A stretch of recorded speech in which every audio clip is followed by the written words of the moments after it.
I am delighted to welcome you to this annual fall opening meeting. This is one of the days when I get a chance to go without a tie. We just had the retreat. I'm enjoying being more informal.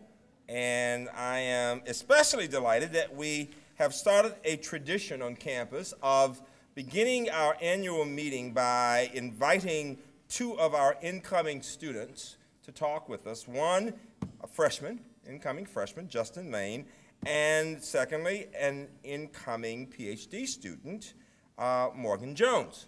And so we're going to hear from Justin first, and then Morgan. And so give them a round of applause to let them know how nice we are.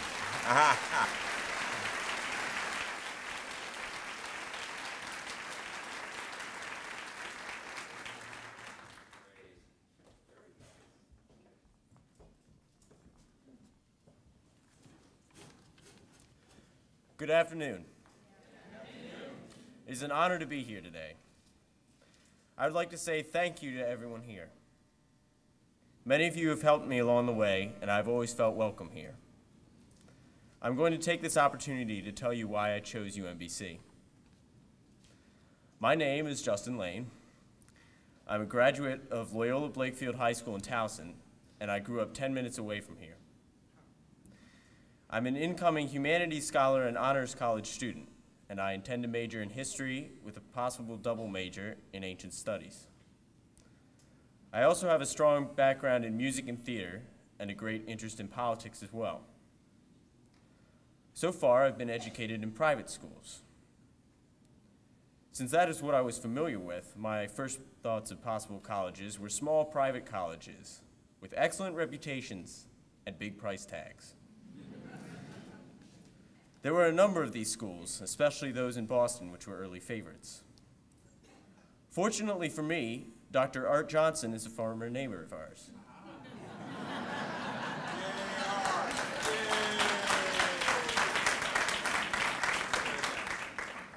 My parents, who were very aware of UMBC's rising reputation, stayed in contact with him, and I began to explore what UMBC has to offer.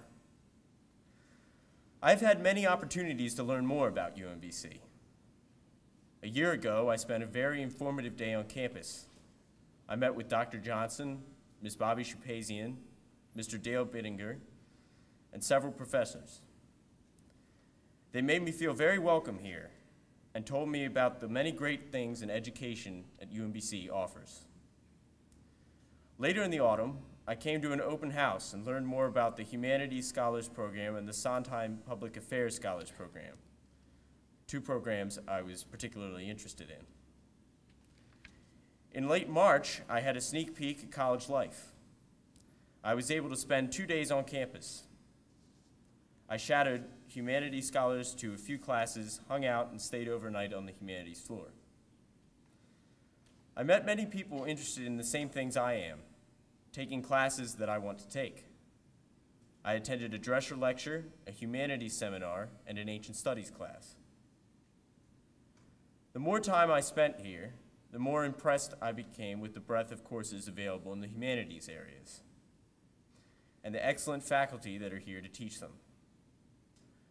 I really liked the concept of undergraduate research opportunities and the humanities program's requirement for overseas studies. The close contacts between faculty and students also impressed me a great deal. The Drescher lectures, the new Arts and Humanities building, the opportunity to continue my interest in drama and music were all strong incentives to consider UMBC, and eventually it was at the top of my list. My entire life I've been going to private schools. In looking at colleges, I wanted a place that would give me a different perspective. I like the fact that UMBC students come from diverse backgrounds and, more importantly, have diverse ideas. I'm looking forward to having the opportunity to learn from people who have had different experiences and hold different beliefs than I have. This, coupled with the challenging curriculum and the mandatory study abroad, will help me broaden my horizons. One cannot deny that UMBC has been making its mark on the world, more now than ever. As Mr. Bittinger told me last summer, if College Park is the flagship, we're the rocket ship.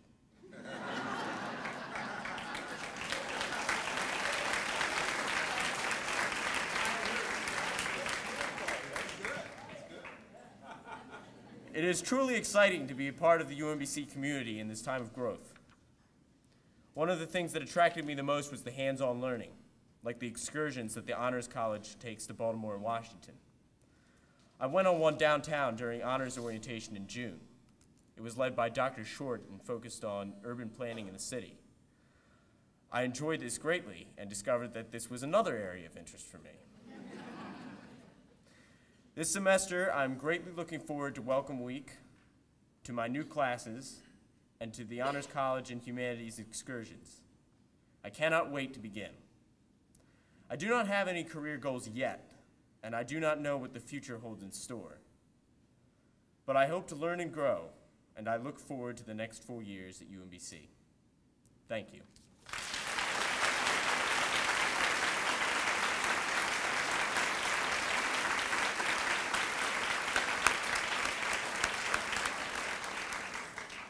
Good afternoon. My name is Morgan Jones, and it is with great honor that I was allowed the opportunity to share my educational journey with all of you, and more specifically, how it has led to my pursuit of a doctoral degree in applied mathematics here at the University of Maryland, Baltimore County. Yay, math! Yay! I grew up in Virginia Beach, Virginia, and similar to the majority of my peers, after high school, I knew I wanted to go away to college. Though my father and older sister received their undergraduate degrees from Hampton University, I dared to be different. So even with a slight fear of the unknown, I ventured 500 miles south of my family, friends, and a custom lifestyle to Atlanta, Georgia, home of Spelman College. I would come to learn that my decision to deviate from the norm was the best decision I could have made at that time, for it was at Spelman that I discovered my passion for mathematics. While there, I was afforded the opportunity to work with some of the most enthusiastic and helpful professors in mathematics. And with their support, I found myself not only grasping unfamiliar concepts, but teaching others and actually looking forward to a future in mathematics. I cannot accredit my professors, however, for my total individual and academic transformation. True, my professors were instrumental in my development, but other situations too represent a bit of a defining moment for me as well, and have helped to mold my character into that which is before you today. I am speaking of when I learned I would become a mother during my junior year at Spelman. Thus far, I consider this to be one of my life's most challenging experiences. So after completing my junior year, I decided to take a leave of absence from school for both my unborn child and to rededicate myself to my studies. I can honestly say that while I was away from school for that year, I was provided with the opportunities to reevaluate my current situation, refocus for that which was possible in the future, and ultimately realize that I could, in fact, still become a successful individual only if I believed in my own capabilities and strength of mind. I came back with an unstoppable drive. My goal was to be the best mother that I could be to my son, still get my degree, and use my experience to motivate others. I was extremely eager to do this. I began to tutor in the mathematics department and reached several young people in neighborhood schools. These kids who were at one time having trouble grasping mathematical concepts left the tutoring program with a new outlook on math, and knowing that I too had recently experienced changes in my life and looked at things a lot differently, I recognized how important this could be to them. At the close of my senior year at Spelman, I can still remember that moment that I realized that despite having overcome several odds, there was still more to do. And after graduating in 2006, I applied to a graduate program in applied mathematics at, ironically, Hampton University. My dad and sister were, of course, ecstatic. While at Hampton, I conducted research in the Hampton University Center for Fusion Research and Training, studying controlled thermonuclear fusion supported by the Department of Energy. The emphasis of this center's research explores magnetic confinement systems, including diverted tokamaks and applications of nonlinear dynamics. As a first-time graduate researcher, I explored the plasma state and the key concepts of nuclear fusion in great depth. The many skills that I learned in the fusion lab are invaluable and have cultivated my ability to comprehend and effectively execute all aspects of the research process. Similar to my time at Spelman, I decided to, once again, volunteer as a tutor in the mathematics department of Hampton University. For my main goal was to educate others, even if that includes telling them when they are right or wrong. Likewise, if any of my students failed to understand a concept, I felt obligated to encourage that student to perhaps study more and make an attempt at learning new mechanisms that would help them grasp the information with my guidance. I was most proud of this because it allowed me to assist others while simultaneously employing different methods of problem solving and leadership skills. More specifically, I encouraged my students to look beyond the mathematical problem that they were presented with and attempt to apply the general concepts to everyday situations. I learned even more so that patience and a sincere interest in mathematics is what is most important in motivating students to strive for excellence. Shortly after beginning to tutor, I was fortunate to attend the 2007 Infinite Possibilities Conference in Raleigh, North Carolina. It was there that I met Dr. Minkoff, who you all know as one of your fellow professors here in the Department of Mathematics and Statistics. Not wanting to seem cliche, but I could honestly tell from our conversation regarding my pursuit of graduate studies that afternoon that she was genuinely concerned for my future in the field of mathematics. And for that, I will be forever grateful. From then on, Dr. Minkoff and I were in constant contact with one another, and soon afterwards, I began the application process at UMBC. I must be truthful in that my decision to apply to a doctoral program did not come easy. I had to take into account my son, which would mainly mean that I would be leaving an extremely dedicated support system back in Hampton Roads. But still, I decided the best move for me, and ultimately my son, would be to continue my studies and become a part of the UMBC family.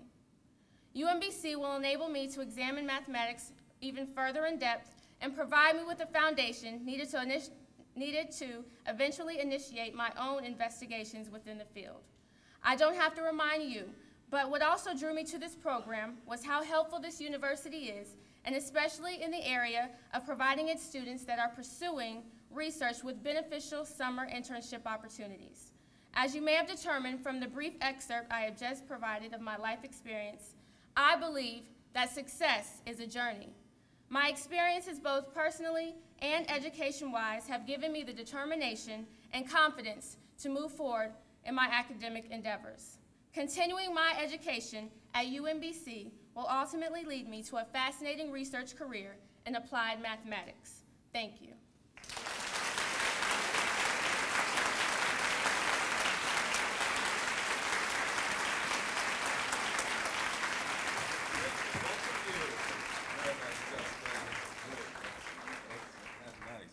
Very inspiring. We're looking forward to watching your careers. You both have very bright futures. Very, very impressive.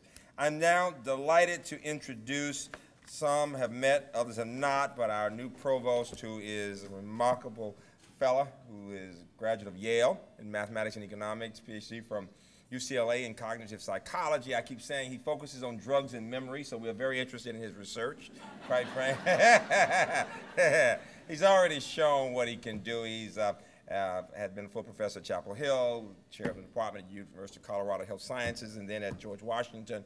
Colleagues, let's give a warm welcome to our new provost, Elliot.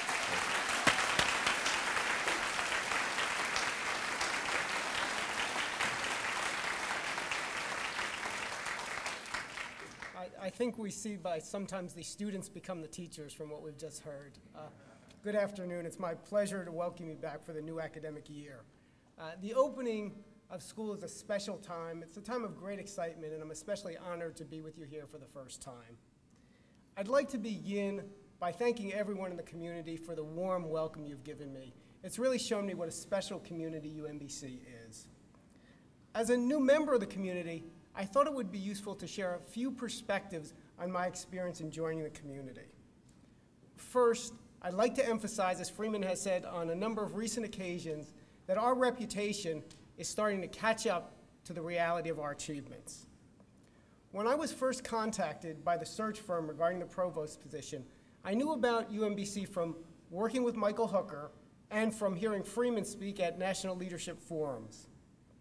I knew the campus had an entrepreneurial spirit and that it had created innovative models for the training of underrepresented scientists and engineers.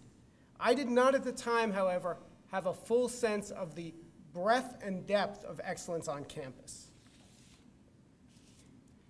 At each step of going through the interview process and learning about the campus, I was increasingly impressed. I learned that the honors university concept was flourishing at UMBC. I learned that in addition to the Meyerhoff program, there were scholars programs in the arts, education, humanities, social sciences, and women in information technology. I learned that these programs were complemented by very strong disciplinary programs that were across the board, and that graduate education was flourishing, with the university graduating almost 100 PhDs annually. The research enterprise of the university was equally impressive. Research expenditures are approaching $100 million annually, and UMBC is ranked second nationally in funding from NASA. It's important to note that excellence in research and creative activity is broad-based, with many faculty members receiving prestigious fellowship and publishing the top peer-reviewed journals. The accomplishments I've just noted, however, were not the most impressive aspect of the UMBC campus. The most impressive aspect of the campus was and is the campus community itself. All of you have joined us today. Through countless interactions, I've seen how UMBC works as a close-knit community to address challenges and resolve problems. And I think those of us who just came from the retreat had a great sense of the participation of the community. I've seen how members of the university's divisions, administration and finance, advancement, OIT, student affairs, and academic affairs work together to address problems and challenges. This unity of purpose across divisions is why our reputation is growing.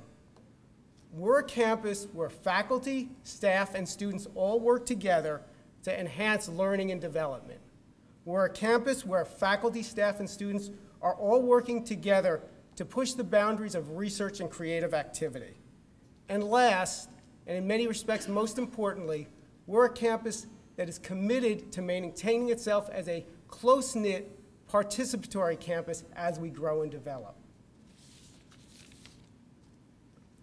In the context of these achievements, it's important to note that we do face challenges. Managing the process of campus growth and responding to the effects of changes in the demographics of our students are two issues that are front and center and are being discussed in a number of different forums. Our planning and leadership team has been examining these issues over the last year, and they were discussed extensively at the recent retreat. I anticipate that we'll be engaging in extensive campus discussions on these issues in the year to come. The long-term nature of the problems I just outlined also foreshadows the need for multi-year initiatives and priorities to address our concerns and challenges. I anticipate that a focus on multi-year initiatives will be an important part of our process moving forward. As we open the year, the successes that we've heard somewhat about and that Freeman will discuss in more detail, and the strengths of our community provide a strong foundation for meeting the challenges that lie ahead. From where I sit, this is a very good way to start a new year. Thank you again for welcoming me to the community, and I look forward to working with you this year.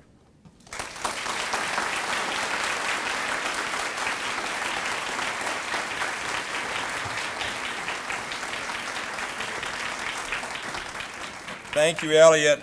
You will find Elliot to be not only a very smart man, but a very decent human being. And I'll tell you what gives me great comfort. He will be leaving today to go to the retreat of Provost of the University System of Maryland down in Solomon's Island, and you can be assured we will be well represented. It is very important to have someone who is a good thinker, who can work with others, who can solve problems. We will be well represented.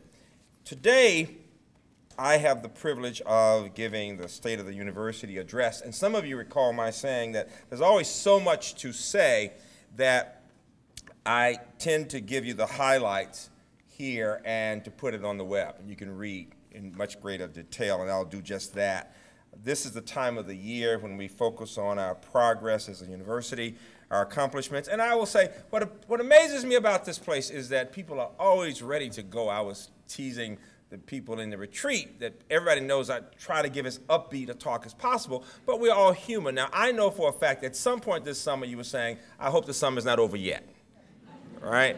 I mean, this week I've been reading Ladies of Liberty, the book, you know, and the Elephant and the Dragon. And I would have liked to have stayed in my bed under the cover reading those two books for the next couple of days. But you do what you have to do, right? And we're glad to be back here. But this is the time of the year when we come together to look at our goals, our progress, our challenges. In the retreat, interestingly enough, for the past 2 days, we have been thinking about our vision as a public university, as an honors campus, looking at the future in terms of the demographics in the country and in our state, looking at economic challenges and opportunities, listening to panel discussions on distinctive learning experiences, on engaged scholarship, on civic engagement and social responsibility. We heard about population trends and enrollment planning, and then we had a chance to have small group discussions looking at what is it that we do well, and how do we build on our success, and what are the ideas and issues for the future. And several themes came out that Elliot and I responded to this morning. The need for even more communication, just on campus, within the campus, that is. The fact is that there's more going on than people could ever imagine. I heard people, it's amazing, our provost had a chance to sit in the orchestra that Linda Dustman had prepared so that one could listen to and feel a part of the orchestra as they were performing. And someone has talked about getting a chance to go up into the physics building and get up there in that tower and see that area. I mean, they said, I always wanted to go up and see what that was like, you know. And what all the people said as they went on these tours of different parts of the campus was, we wish we could have more opportunities to understand and see what's going on. People talked about the infrastructure issue. Everybody in here would agree, we need more money. We know we need more money. There's no doubt about that. We are stretched thin. We know that. One of the reasons we are stretched thin is that we dream big. When Jeff Summers, 20 years ago, before Justin was born, imagine that, right? Just imagine that. The fact is that 20 years ago, when I was vice provost and Jeff was walking around on the 10th floor trying to get Michael Hooker and Adam Yamalinsky to really consider a PhD in physics. People were saying we don't have the money to do that. And there were two ways we could have gone. We could have just said we don't have the money, we'll stay at the level of a grad program and that's it. But we made the decision to move ahead to get a PhD in physics, which led to attracting wonderful faculty even more. We already had some solid people here, bringing in more faculty, establishing relationships with NASA, and today, here we are saying we are second in the country in funding from NASA. Give us a big hand for that. That says a lot about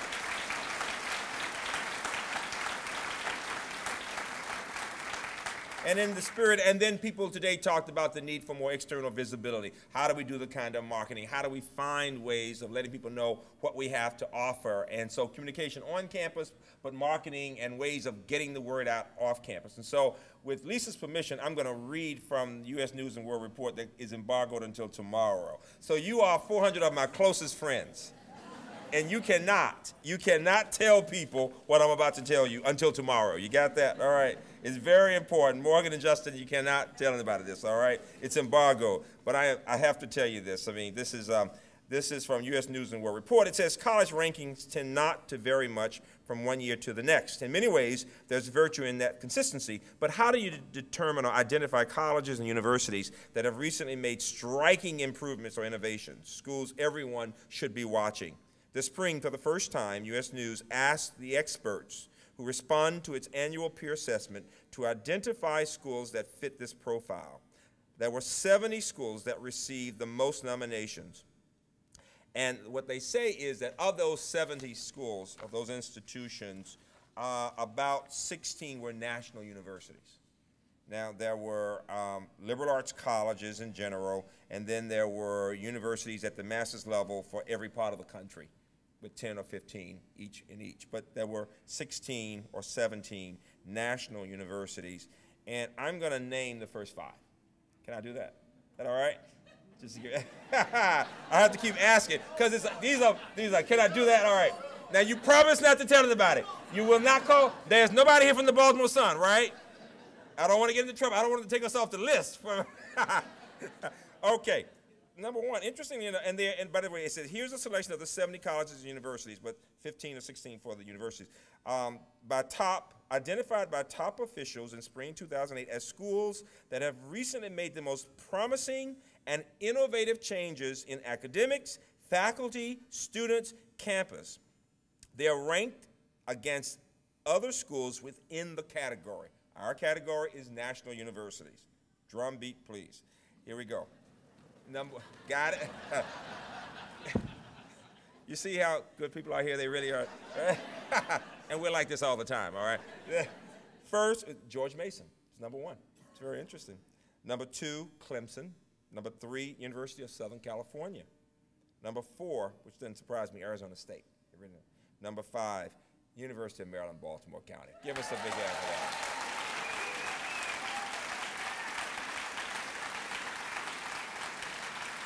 It's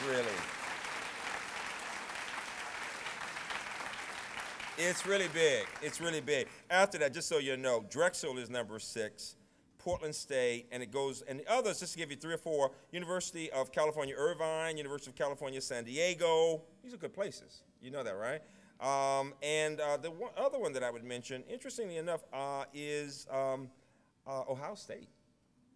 So not a bad list for anybody, right? Give us one more big hand for that. It's a big, okay.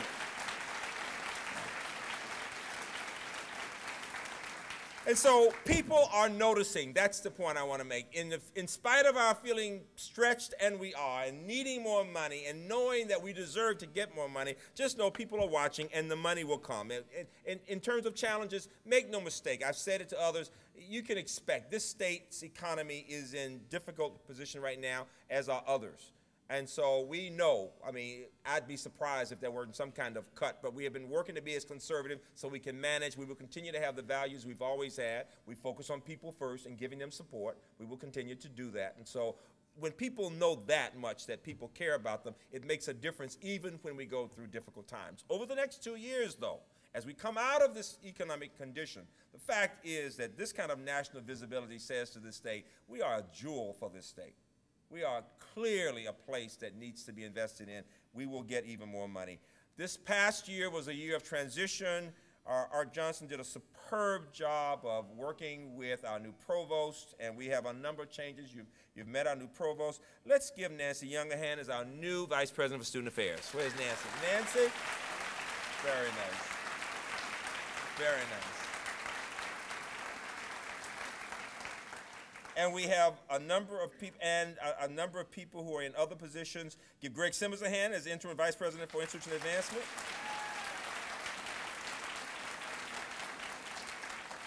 And Lisa Auction a hand for being special assistant to the president for organizational communication. And Jeff Summers finally said yes to me as interim vice president for research, wherever he is. Give Jeff Summers a hand.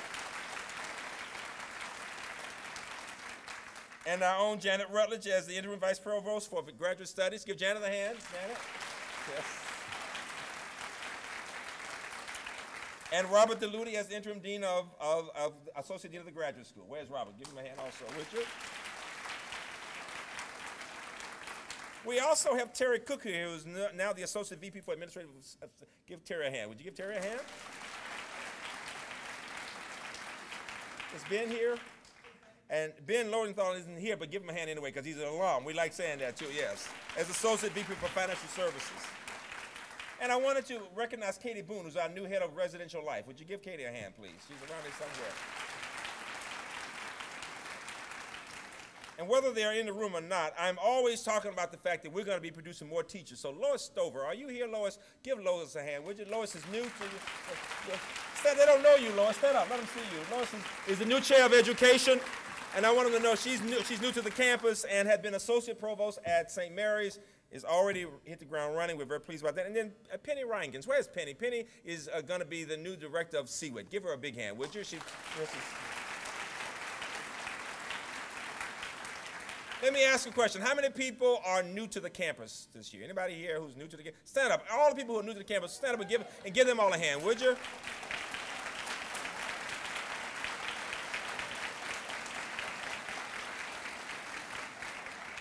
Okay, now I want my students to watch this. How many of you have been are here at least 10 years at UMBC? 15 years? 20 years? 25 years? Anybody 30 years or more, stand up. Anybody 30 years or more, stand up.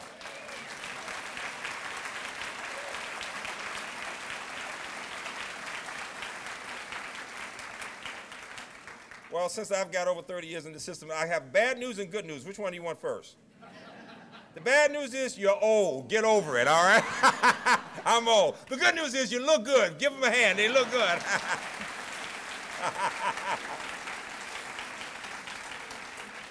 And now to the real business. The operating budget for this year is $345 million. You put in perspective, 15 years ago it was not $100 million. So we're talking about $1/3 billion as operating budget, of which $190 million is state support. Just so you keep in mind, state support is divided into two big areas. One of those areas is the state appropriations, money from the legislature, and that's about 50% of that money. The other about 40% would be tuition, to put it in perspective. So it gives you a sense of the money that's coming from the state and then the money from tuition. But the increase for the entire budget from the state this year was $10 million, a little over $10 million.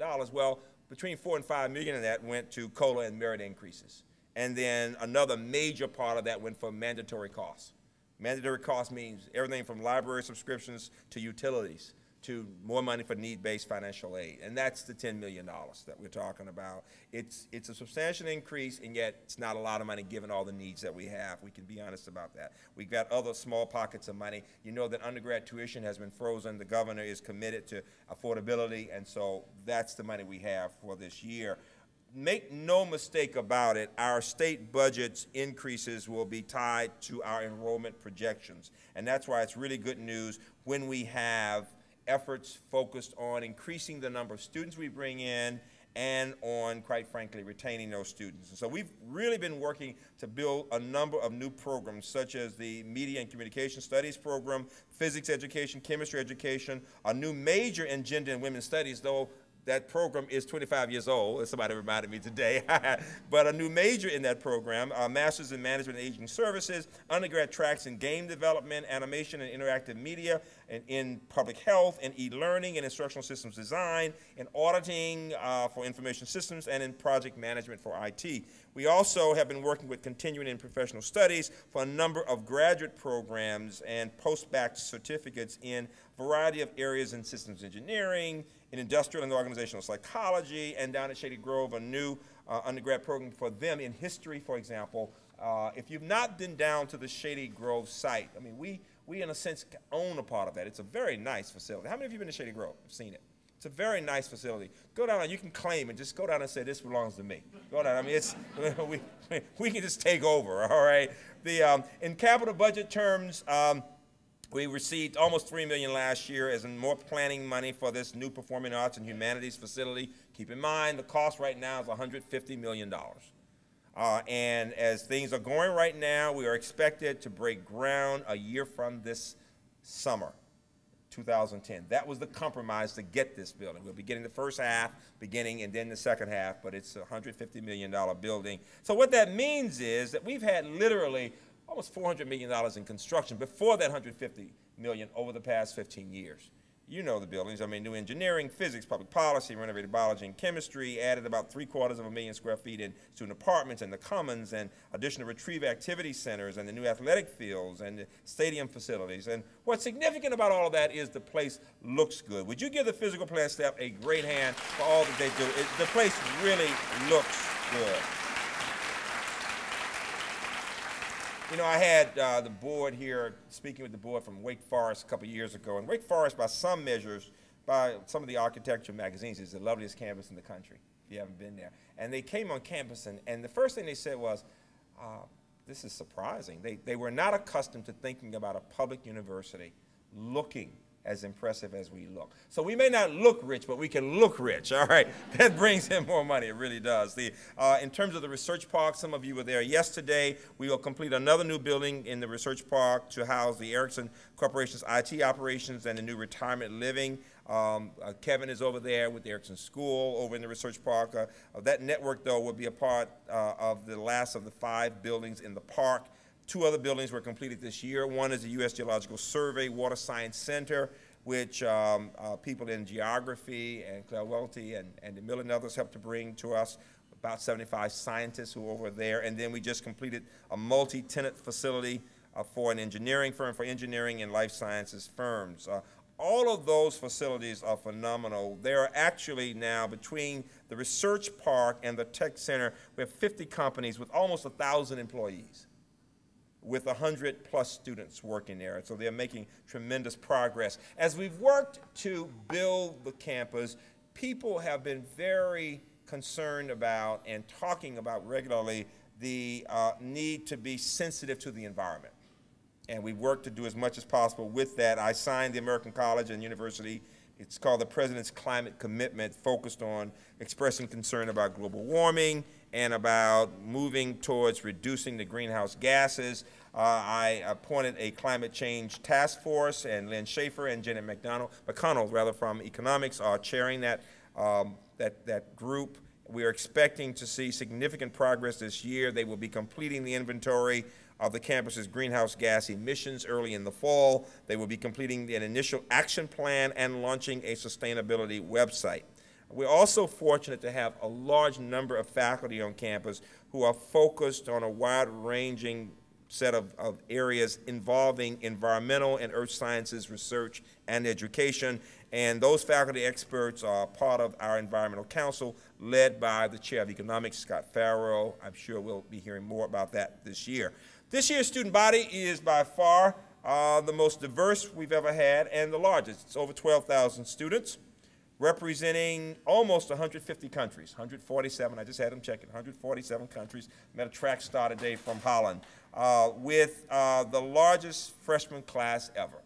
We expect about 1,575 freshmen. Give them a big hand for that.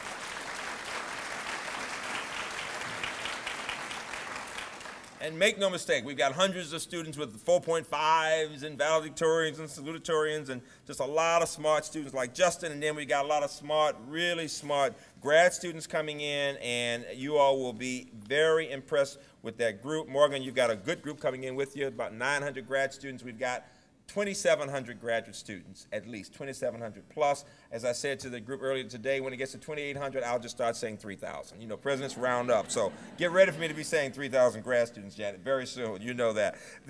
Our graduates this year, let me say this, did phenomenally well. Incredible job offers, working in school systems, working at companies, at Mobil, at Northrop Grumman, T. Rowe Price, Lockheed Martin, and the list goes on and on. We received 3 of the world's Gates Cambridge Scholars this year. Give us a big hand for that. There were only 100 in the world given out, about 50-something in this country and 40-something. You remember our valedictorian got one of those, and he's originally from South Africa. But we got 3 of them. But what's really significant is we counted up this fall. At Cambridge University in England, we have 5 UMBC graduates starting. Give us a big hand for that. It's a nice story. But whether I'm at Stanford or Duke or Harvard, you find our graduates at all those places. One of the themes mentioned in our workshops this morning was we want to keep the campus spirit going. This is why I was determined with Charlie Brown, who's done a great job as athletic director. He rarely gets a lot of credit. Give Charlie a hand wherever he is if he's here. He really does. One of these pictures up of showing the faces, I'd been here 20 years. I'd never seen that kind of excitement, and it was just amazing, the game against Harvard, and then all the hundreds of people who went down to play against Georgetown. Here's the deal. we were the 2008 American East champions in basketball, men's basketball. Give us a big hand for that. An exhilarating experience, and Randy Monroe was named the American East Coach of the Year. Give him big, I don't know whether he's here, but give him a hand for that.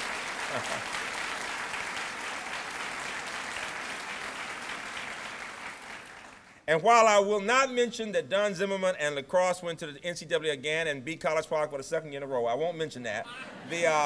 I will tell you something that Don Zimmerman said to me that I just, was amazing. He said, well, you think of it this way when he's talking to potential players. He said, we were 1 point away from beating UVA. It was 10-9.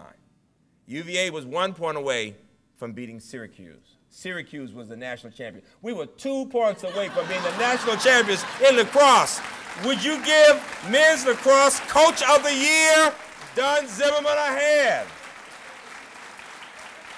And he is not going to Chapel Hill. Let me say that. I'm very proud of that. Very proud of that. It's a big deal. And then I want to give our women's and men's swimming and diving teams. They also won the 2008 American East Championship, and Coach Chad Craddock deserves a round of applause. Would you give them a round of applause?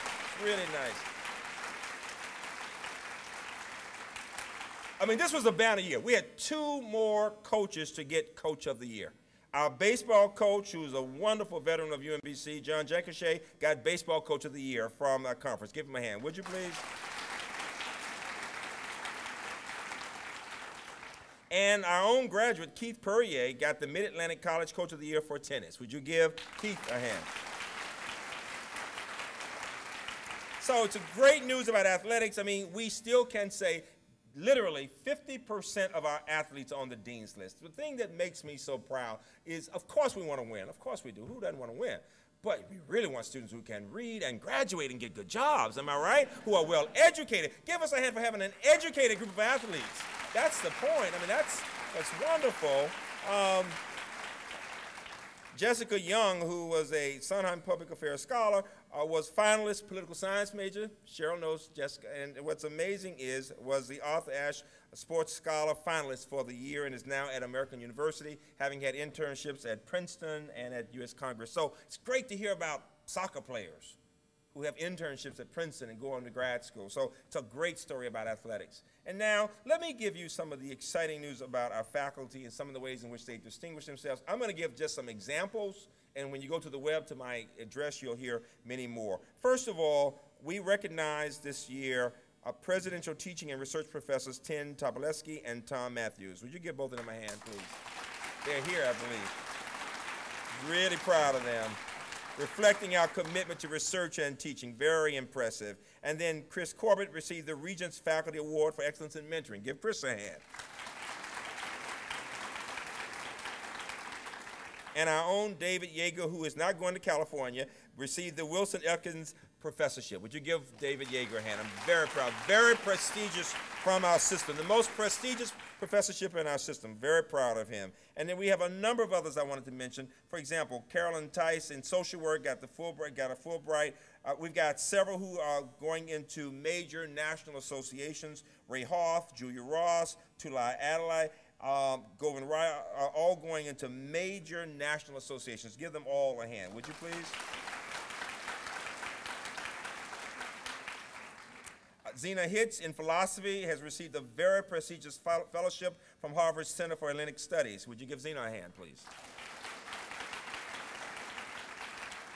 And finally, let me just mention that Kate Brown, phenomenal historian, has received the Kennan Institute Research Scholarship from the Woodrow Wilson International Center, and Brian Grotsky in political science received the East European Studies Center Award from the Woodrow Wilson Center also. Give them all a hand.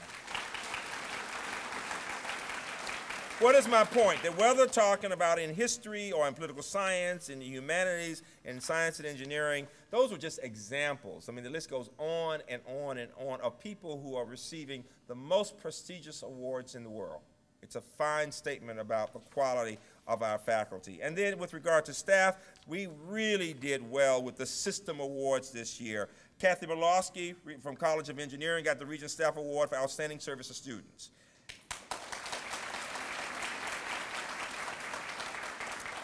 Two people from Institutional Advancement, our own Ernestine Baker for the Mile program, and Karen Sweeney-Jett both received the Regents Staff Award for Extraordinary Public Service to the campus. Right there.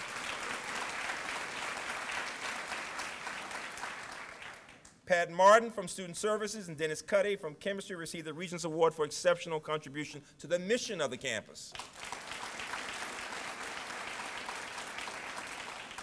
And Danita Eichenlaub from Guest and JSAD and Ethel Haskins-Cotton from Health Services received the Presidential Distinguished Staff Awards. Please give them all a hand. And it seems like Lynn Schaefer just got here from Detroit, but she's already become one of Maryland's top women by the Daily Record. Would you give her a hand? One of the top 100 women in the state. Very proud of that. And finally, our own Dale Binger was one of the 10 admissions deans who are helping to shape their field by the Chronicle of Higher Education. Dale Binger.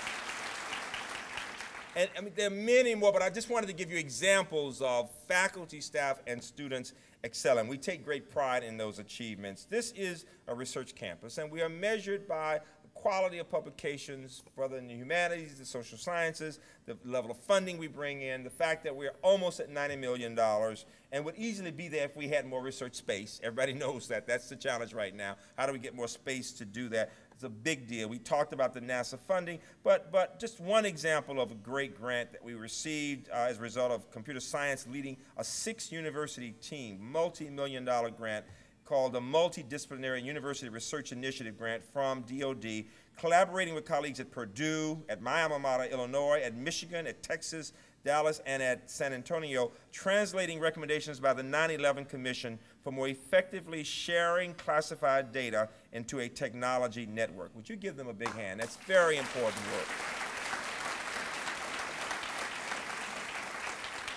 And that other research comes from this theme that the committee this morning was talking about, multidisciplinarity, whether talking about CREST and CASPER and JEST and JSET and Curie and HHMI and Joint Center for Astrophysics and NSF Engineering Research Center with Princeton and Hopkins. You've got all these centers across the campus, and it's very impressive. Some of you may not know this, but in the environmental sciences area, when looking at the number of publications in the geosciences, Science Watch, which is the prestigious journal that says who is looked at most frequently in terms of citations, we are 3rd in the country in the geosciences and publication citations. Give us a big hand for that, would you? And something that I know Scott Bass worked on and that I know that Jeff will work on. We have been working to build these core research facilities, and we now have them in proteomics and scientific imaging and high-speed computing and photonics. And finally, our Imaging Research Center and our Center for History Education, the Center for Art and Visual Culture, the Hilltop Institute, the MyPAR, and the Shriver Center are all doing phenomenal jobs in bringing in grants, solving problems, building the research, training students. Give them all a big hand, would you?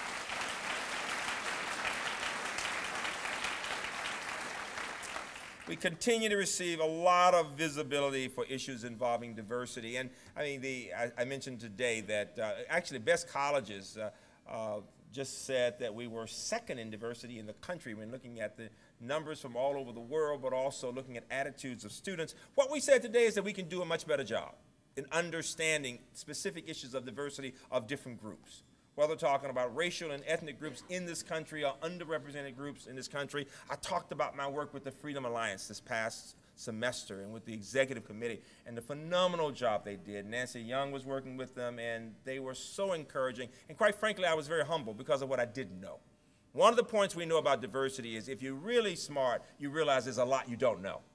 You don't know how other people feel. You don't know what they go through, whatever the group is. And I want to be a leader in looking at all of these groups and being supportive of gender issues and issues involving the Freedom Alliance and issues involving race and ethnicity. How do we help others understand the perspectives of people on this campus? That will be the challenge that we will face over the last year. We did have the 20th anniversary of Meyerhoff, and we had PhDs here who are on the faculty at Michigan, who have come through UMBC in chemical engineering, now only black on the faculty at University of Michigan. So the campus can feel very good about what it has done for certain groups, African Americans, for example, and yet at the same time for what it needs to do for Latino students.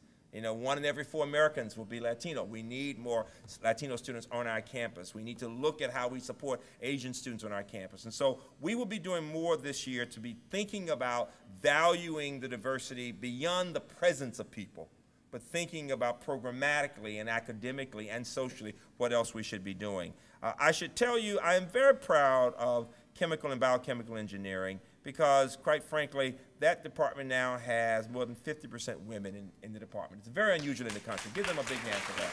Big deal. And I'm also very proud of our advanced program. Pat McDermott and Phyllis Robinson and Janet and Marilyn and others who were involved with that. We can now say that since 2000, we have doubled the number of women faculty in STEM departments on this campus. Give us a big hand for that. That's major progress. So it's because of that success in looking at these issues that I was invited to speak to a congressional committee on research and science education, and I'm now chairing a National Academies Committee on that. So people are looking at UMBC. Are we perfect? Of course not. Are there places where we need to make more progress in terms of diversity of the faculty with different groups? Yes. Are there other issues involving administration and the climate? Of course there are. But the most important point should be we're willing to ask the questions. And we're willing to be honest with each other in saying what we think and what we don't think. I think it will be very important. We're very pleased with the results in fundraising. The fact is that, you think about it, for the newcomers, in 1993, 94, we had never raised $1 million. And yet now we are 90% there for our $100 million goal. Give us a hand for that. We're between $89 and $90 million. And we're talking about gifts for the Linehan Artist Scholars and for Erickson, and the Shattuck family is giving us money, IBM and Wyeth, and we're working on endowment support, and the idea will be, the endowment is now at $60 million. I want everybody to see $100 million, the first $100 million, all right? Keep in mind that this is a young campus. We are doing better than anybody other than the 2 big places in our system, where our goal is literally twice that of any other campus within the University System of Maryland, other than the 2 large places, the medical school and College Park. And so the heightened visibility is coming. You see our names in different publications. If you didn't see Warren's piece, Warren Valesco was quoted heavily in the Washington Post yesterday. His work, and pioneering work, it said, in food studies. Very impressive, along with colleagues from Yale and other places. And so you'll see more and more of those publications coming up. And most important, it seems to me that as you talk to people about what you just read, what you heard me read at the beginning of this session, the fact is people are discussing what we're doing and what we're doing well. The challenge we face as we bring in more money, as we recruit more students, as we support students and faculty, will be to focus also on accountability and to make sure that whether talking about federal and state agency auditing, with all the grants that we have, or state legislative auditors who will be returning this year, or the USM auditors, that we remember the importance of looking at the quality of what we're doing, of being responsive, the importance of integrity, and then finally accountability. These will be themes you'll hear us talking about over and over again. Some of you heard the Chancellor yesterday say that the 3 big challenges we face in our system and our goals and priorities will focus on closing the achievement gap, where we lead the system in terms of the fact of underrepresented minorities doing well at the freshman year. And yet, as I said yesterday, minority students who come in the transfer programs, transferring in, are not doing as well, and we want to work on that for all students in that group.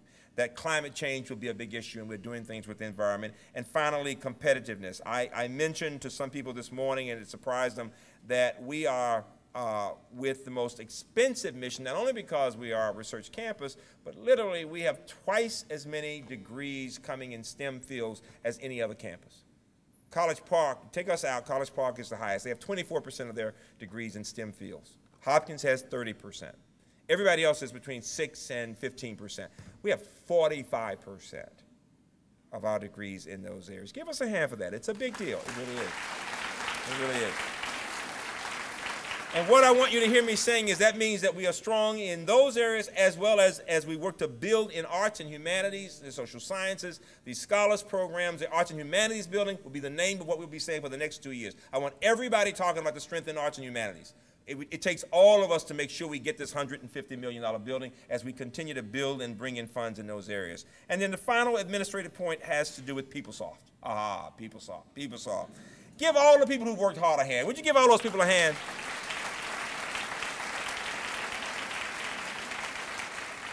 The fact is that systems give us more internal control and transparency.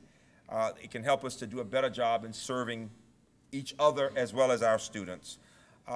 We conducted a satisfaction survey on HR and finance. Now, if we had conducted that survey 5 years before that, Jack, I doubt if we'd have had 5% of the people saying something good. What's really nice is that two-thirds of the people were either satisfied or highly satisfied. Give them a hand for that. Two-thirds. That's major progress.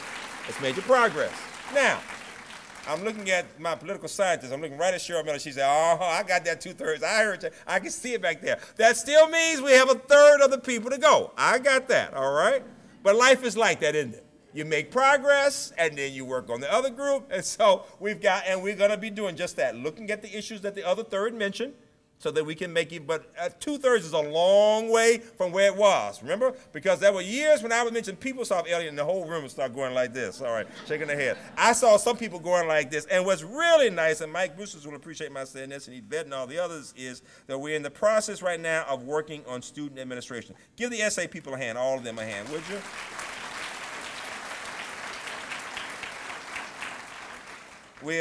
I'm very proud of the fact that people are getting paid. Right, Val? Right. All right, they're getting paid, right? We're working on the grants, right, Liv, right? And now we're talking about beginning our admissions module next few weeks, and then financial aid, student records, student billing modules, and in March we'll have the first registration using SA for the summer and the fall of 2009. So it's a multi-year initiative. I am very optimistic it will go well. In closing, let me simply say what I always say, that our goal is to educate students, is to help people dream and look at the possibility of reaching those dreams. I mean, the work we do is noble. I mean, as thinly stretched as we may be, we know we make a difference in the lives of people. This past week, part of my vacation was giving some speeches in school systems openings. And so I was in Boston one day, and then I was in a place called Beaufort County, South Carolina. And I told these people in Beaufort that has rich people and poor people. And usually the poor people are black and white, and the rich people are white. Let's just be honest, all right? And they were all there in the room, about 1,000 people. And I said, one of your students, a young black woman, heard about the Mauhoff. Her mother's a teacher in this system. And she came to UMBC from Beaufort, South Carolina, in the Mauhoff program, majored in biology, Lhasa, and did a strong array of courses in the social sciences and humanities. Has said from the beginning she was focused on helping poor people. And she said, Doc, I see poor blacks and poor whites in my county, and their children have no clue about college, and their kids are sick already. And she said, I want to make a difference. Well, I want you to know that Julie Fields begins this month the MD, PhD at the Johns Hopkins University. Would you give her a hand? It's a big deal. It's a big deal. It really is. It really is. And so, I mean, that's what we do. We take a little child from Beaufort, South Carolina, and we'll make her one of the leaders in the world in health disparities. It doesn't get any better than that. So we have become a distinctive national model in public higher education, combining the traditions of a liberal arts academy, the creative intensity of a research university, and the social responsibility of a public institution. It is an honor, as I say every year, to serve as your president. Thank you all very much. Thank you. Very much. Thank you.